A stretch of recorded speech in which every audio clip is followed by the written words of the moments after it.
भाजपा के टिकटों की घोषणा होने के बाद पलवल में भी भाजपा का हाल बेहाल है।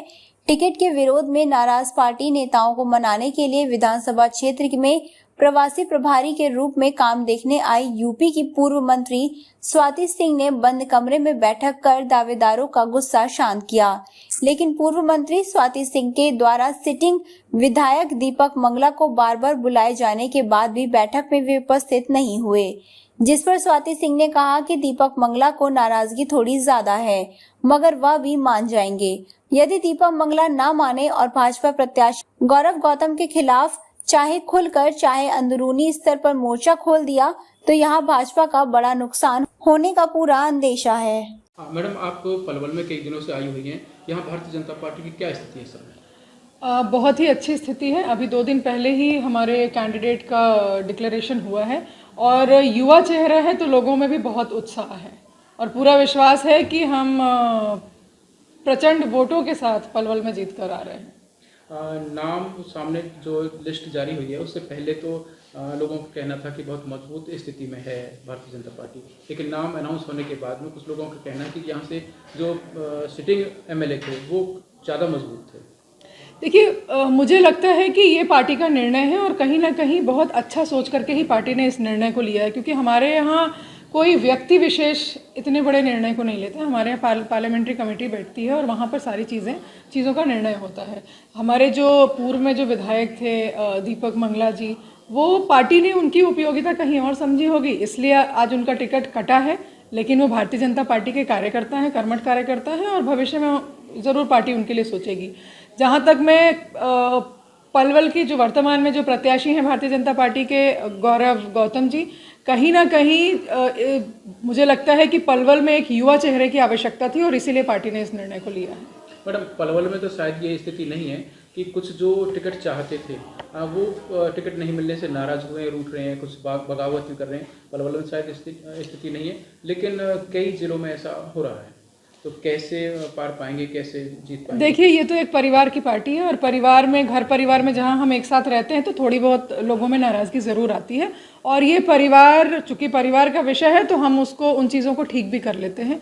अगर किसी भी जनपद में ऐसी कोई स्थिति है तो ज़रूर हम उसको ठीक कर लेंगे। हमारे घर के सदस्य हैं, उनको वो हमारे साथ ही रहेंगे, कहीं जाएंगे नहीं और चुनाव भी हम उसी मजबूती के साथ पूरे हरियाणा में लड़ेंगे। अच्छा, आज यहाँ पलवल के जितने भी टिकट मांगने वाले जो टिकटार्थी थे उनके साथ आपने अभी कुछ देर पहले मीटिंग की है, क्या कुछ निकल आया? किसी की कोई नाराजगी है क्या?